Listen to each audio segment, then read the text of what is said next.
So it's 12:15 now on Sunday, November 23rd, and my biorhythms showed that yesterday, Saturday, November 22nd, that I had 100% intuition. And I usually like to do reads when my intuition is at 100%. So I just got finished reading a particular chart. This chart is for December 6, 2025.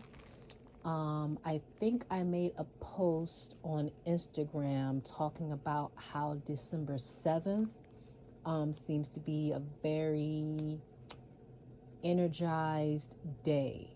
I saw a lot of stelliums that day. And I'm not sure if I was too hasty or impulsive with making, or maybe I just like made a mistake with typing 7 instead of 6.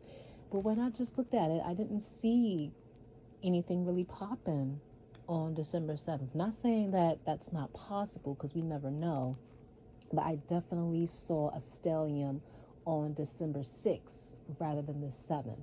And so I read the chart for December 6th. We have a stellium, a Scorpio stellium, in the fourth house on December 6th.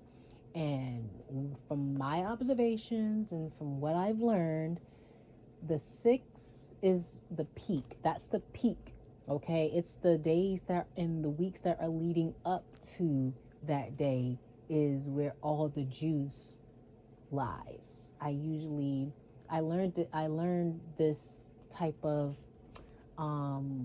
way of reading through the People's Oracle. She has and there's other astrologers that also use the anticipation example when it comes to how events play out.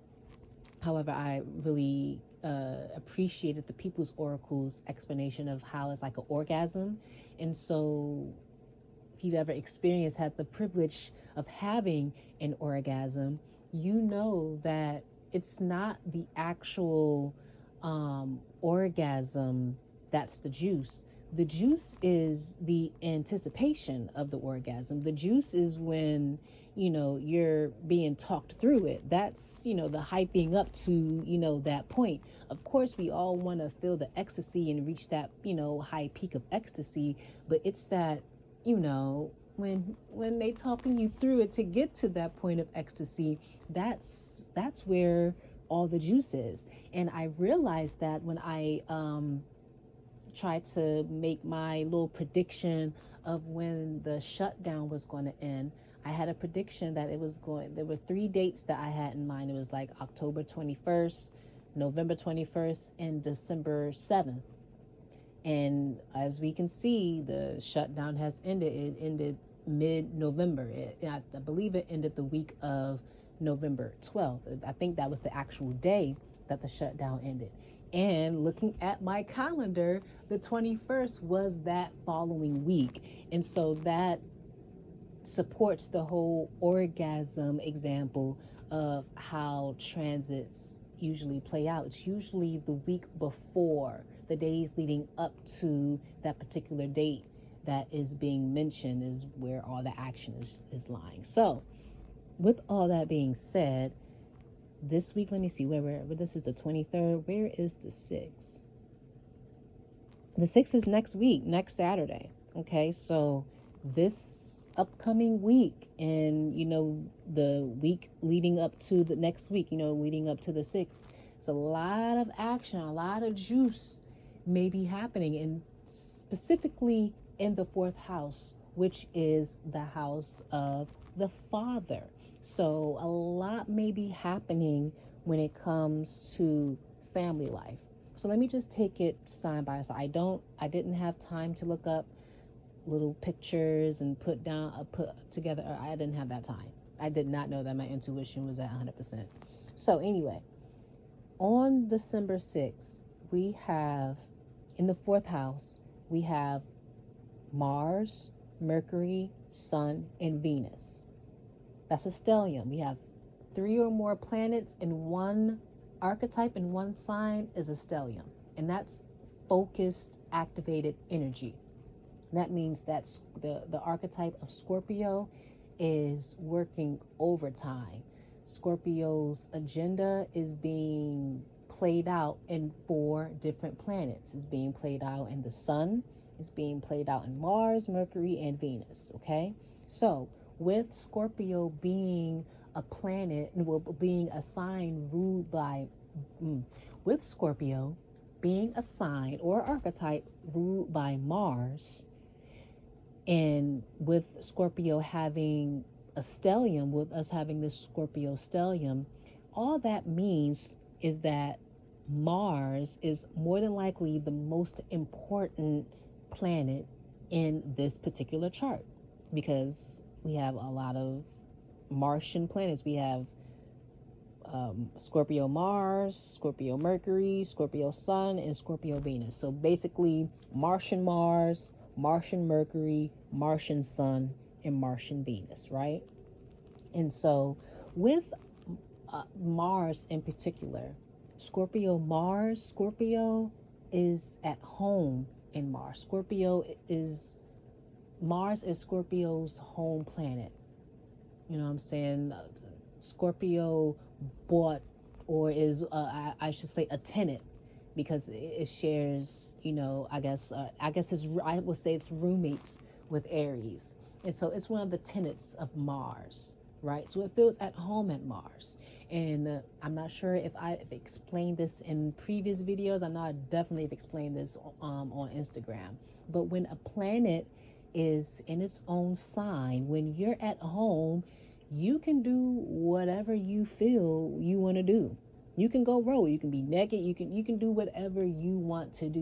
You feel comfortable in your home, so you can do, say, anything that you want, right? So Mars feels at home, or Scorpio feels at home in Mars, right? So this is a rogue placement, as the People's Oracle would describe it as, right? And so self-preservation is at an all-time high right now, okay?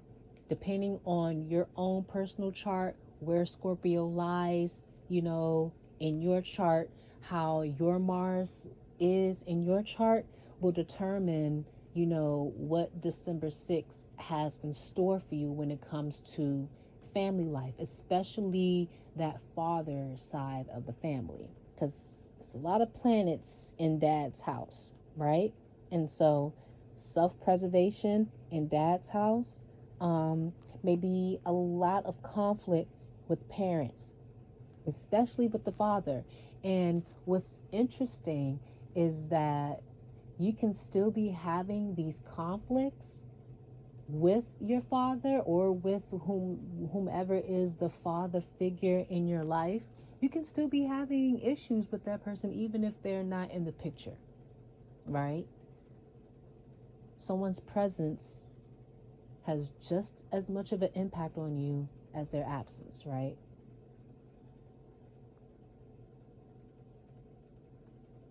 I also, Scorpio is also a very, it comes during the time of the year where everything is just about dead, right? It's a death energy. It's a very transformative energy, right?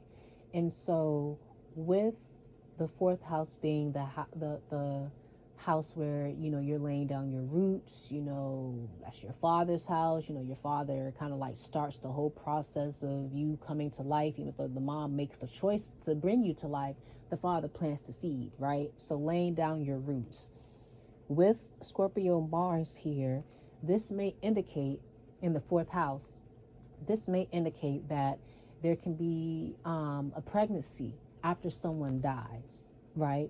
From another astrologer, made a revelation that Scorpios are usually born 5 years before or after the death of someone. Okay, so that may be relevant to you, however way. Also, stomach issues is a problem, because I will talk about that a little bit later, but definitely you have to be in tune with your body, what you're putting into your body, what your body is saying about what you're putting in it or on it. You just want to be very self-protective. That's the MO of Scorpio. Scorpio is so self-protective. They're so introverted. They don't talk much. They don't share too much information. They are not like Aries. They're not like their roommate Aries, who is just out here and like impulsive, and they want to impose their will onto yours. Literally, the song that I was thinking about consistently while writing out these notes was that, I'm not sure who the artist is, but the song is, what is it? Drink water and mind my. I think the song is called "Mind My Business," and it goes, "Drink water and mind my business. Drink water and mind my business." Like, that's Scorpio. Scorpio. All the Scorpios want to do is sit there and drink their water, eat their food, and mind their business. And have you drink your water, eat your food, and mind your business over there in the comforts of wherever you at, right? Um, that's just, I got a Scorpio mama who who was downstairs okay with being in her own little shell, you know what I'm saying? And minding her own business, and don't want people in her business. Um, I had a father also Scorpio, same way, right? So definitely being self-protective is the MO during these next couple of weeks leading up until December 6th, right? So moving on to Scorpio Mercury. Scorpio Mercury is at 0 degrees, which is like amplified energy. So that self-protection MO, we're gonna take that and like amplify that times 1,000, right? And so with that, you may not be willing to talk to your father or your family members. You just may be very introverted, or you're very selective with the information that you feel led to share, if any at all, right? Um, and you, with that, if there's like conflict and you do decide to speak, it may come with a stinger, you know, because Scorpios, they are a water sign, and water is the emotion, it is the body. And so the things that people do, the things that people say can impact you. Yeah, we've heard that saying when we were little: sticks and stones may break my bones, but words will never hurt me. Untrue. Untrue. If that was the case, why do people get so up in arms with people saying the N word? Why do some women get so up in arms with men in general, I should say, calling them the B word? The words mean things. Words have meanings. Words have power. Words have impact. Okay? Especially if you're that type of person who people are not used to, talking too much. Your words definitely hold a lot of weight, right? And so if you're in conflict and you've been biting your tongue and you decide to speak, with this Scorpio Mercury at 0 degrees in the fourth house, your words may come out very, very sharp. It may sting some people. You may even have a temper, right? A temper with a stinger. That's all little Scorpio is, right? So you just want to be mindful of that, right?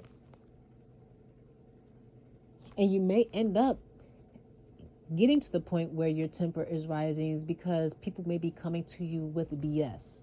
And I think that's another gift of Scorpio, is that they're so self-protective and they're so introverted, and being introverted and self-protective in that manner, I guess, gives you the ability to see how things play out without too much interference from you. See, Aries is going to interfere, but I don't think Scorpio is the type that Scorpio is very feminine, and the feminine energy is not an interference type of energy. It's not masculine. I think the masculine energy is more so interfering rather than the feminine energy. I think feminine energy is more receptive, and it will sit back and watch and let things play out. And I think that's Scorpio's MO. And when you're able to sit back and watch things play out, you have a little bit more insight to how things are going on. You can see BS, you know what I'm saying? So I'm not sure what is specifically happening in your family, you, whoever's listening to this, but I definitely, with all those planets in the fourth house and other planets sprinkled here and there, I'm definitely like, this is definitely like a family oriented type of read, you know what I'm saying? So let's get into the Scorpio sun. Okay, this is also reiterating Scorpio sun at 21 degrees in the fourth house. This is, maybe I should have just put, maybe I'll put a picture of the chart instead of having like a slideshow. That's a good idea. Look at me thinking on the spot. Oh my God. But definitely reiterating the impact of having a present parent or an absent parent. You know what I'm saying? Maybe you're a Scorpio parent. Like I had a Scorpio parent who was so wrapped up in their own business that they actually were pretty absent in my, childhood, right? I think I messed this up. Hold on. I have to make sure I'm reading the right information because I got the degrees mixed up. Oh, yeah. Yeah. So, because this is tying into the Scorpio sun, reiterates everything that I said about the Scorpio Mercury. Mars, Mercury, Sun, and Venus, they're all going to support each other because they're all ruled by the same sign. I mean, yeah, they're all ruled by the same sign, right? And so Scorpio Venus at 13 degrees being a Venus degree. This is a female influence here. So, yeah, fourth house traditionally has been the house of the paternal family, your father. However, with Venus here, that means women are in this house. Now, it doesn't say mom because mom is usually the moon.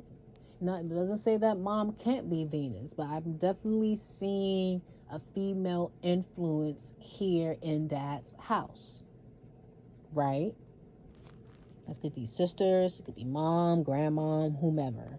They're also involved in, whatever happenings and dealings that is going on in that fourth house. In the fourth house for you, right? So, shoot, this may be pointing to some type of secret love affair.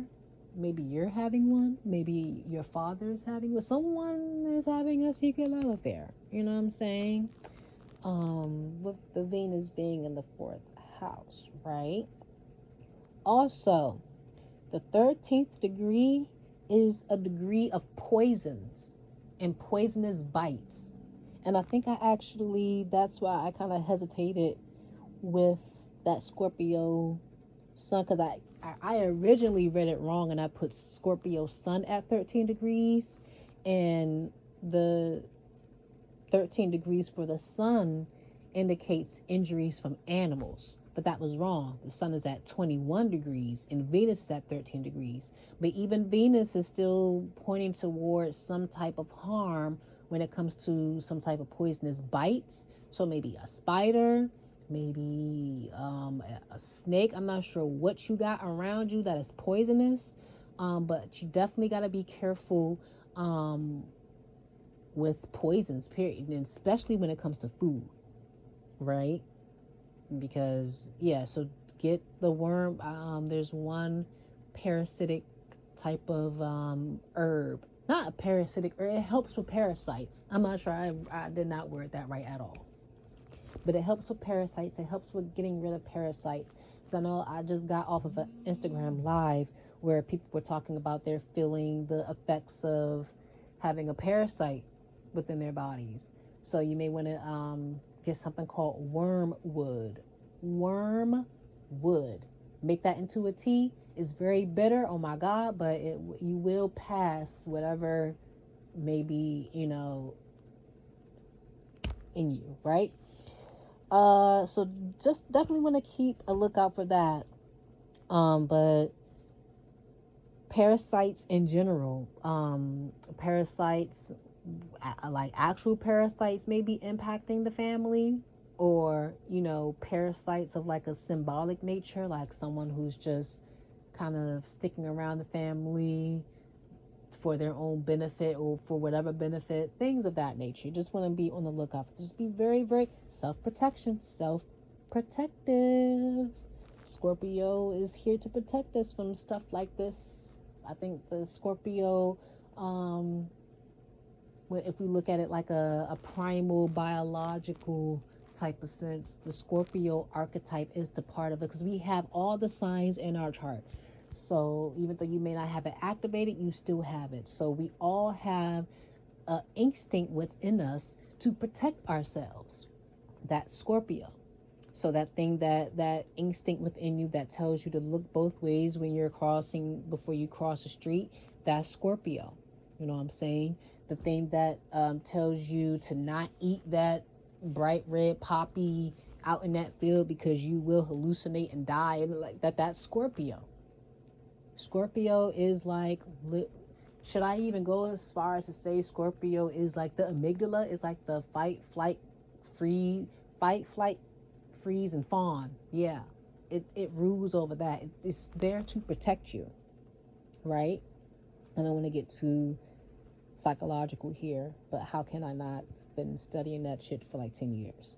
All right, so that's the Scorpio energy. I hope that all makes sense, right? So let's move into this Gemini energy. Definitely thought it was Cancer, but it's actually Gemini. So we have two placements in Gemini. We have a Gemini moon, Gemini moon here, and we have Gemini Jupiter, right? So Gemini moon, the moon is mom, and Gemini moon is at 22 degrees in the 11th house, right? And so with that, your mom may be your friend, or you may be the mom in your friend group.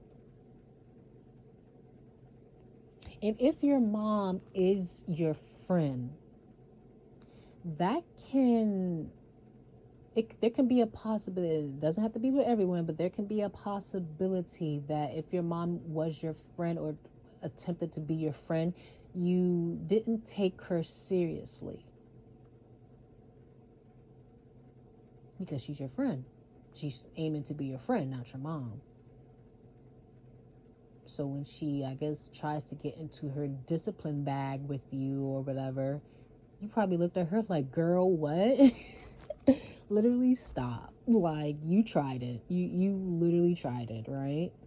You may be like that with her, and that may be the conflict. Since Venus was in the fourth house, there may be some type, since dad wasn't around, maybe mom, I don't know. You'll figure it out on your own. You'll put the pieces of it together on your own. But I definitely see a lot going on at dad's house, some women in dad's house, and like mom is like trying to, the mom energy is like very outgoing and trying to be your friend and things of that nature.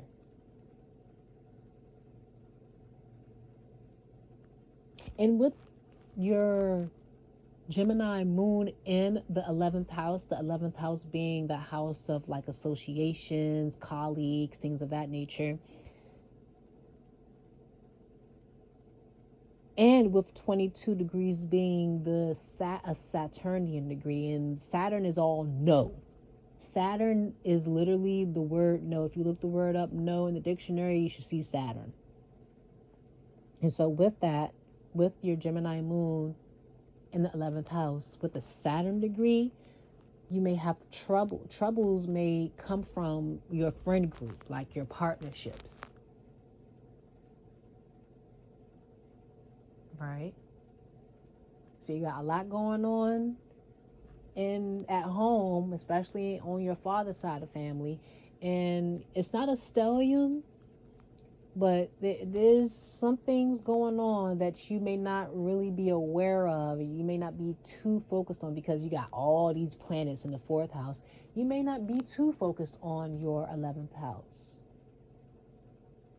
But you do have two major bodies, and we have two major bodies in the 11th house on December 6th. That's the moon and that's Jupiter. And I just learned today that Jupiter and the moon are like satellites. They like protect the earth from like space junk.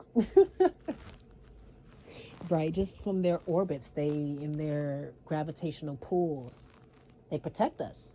So with that, I'm kind of jumping all over the place. I'm channeling what Kanye said. I'm channeling God. Right, let me stop playing. But I'm definitely like piecing the puzzle together without even looking at my notes right now. But you have two major bodies, two protective bodies in your 11th house. So this can be a good thing. You can have friends and your mom can be very protective over you. And it can also go in another direction, especially with Saturn. It can be um, a point of an area of growth, I should say. It's not an area of protect. It can be both. In the area of being in a season of growth can be protective in a sense. Being in a student role is a level of protection because you're a student.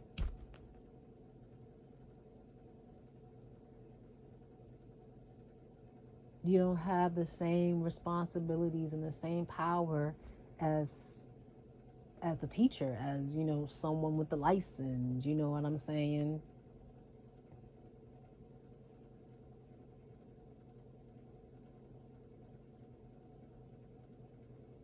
And so you have two protective bodies in your 11th house. It can go either way. It could be people protecting you, or it could be a point of an area of growth, which can be it can be both. It can be both. I keep saying the same thing. So let me move on.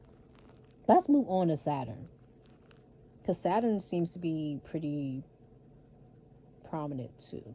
Not as prominent as that stellium, but there are a few Saturn degrees here. So we have Saturn, Pisces Saturn at 1 degrees in the 8th house.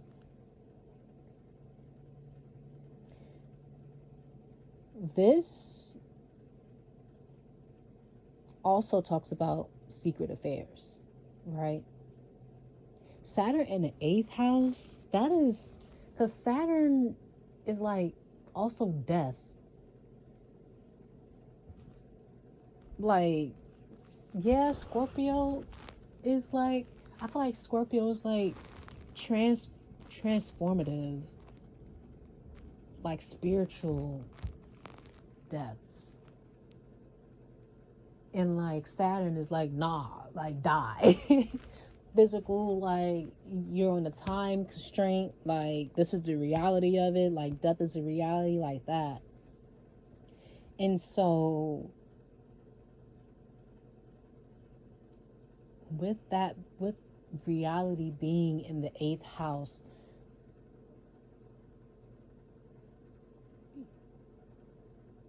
we may end up having to take some type of response. I know I'm already a caregiver, so I'm not sure if that would be extended to other people, being a caregiver or a parent. But the 8th house is other people's property, other people's money.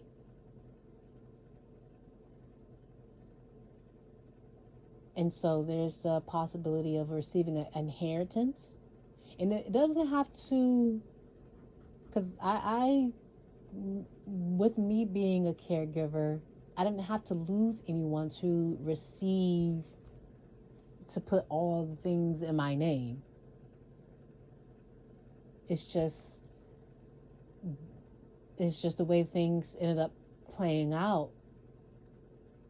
I just ended up being the responsible person. Saturn gave me. I have a Pisces Saturn myself. I'm having my Saturn return,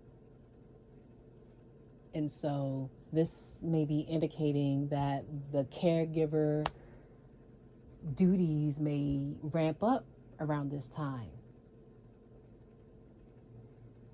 right? Difficulties with property and inheritance, sorrows from relatives, people may end up passing away. It's just like major life shifts. Major life shifts, like real time major, not anything spiritual, not anything in your head, not any woo woo, like no, real time. It's time to grow up.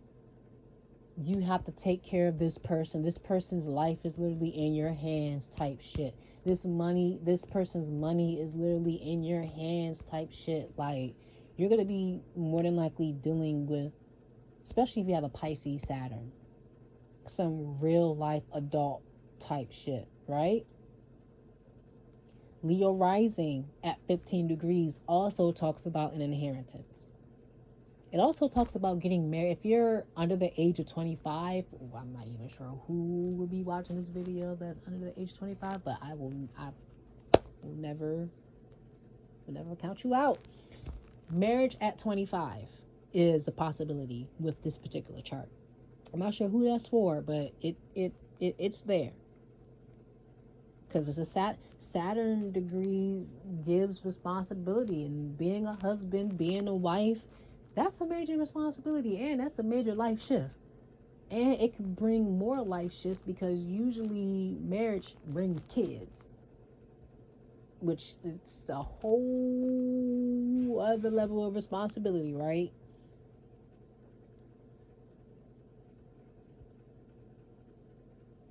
So, Gemini Jupiter at 29 degrees, 11th house. Abundance, money comes from your social life. Also, more money, more problems. Because didn't I say earlier that, your social life can also be an area of issues for you? I wrote the word psychologist here.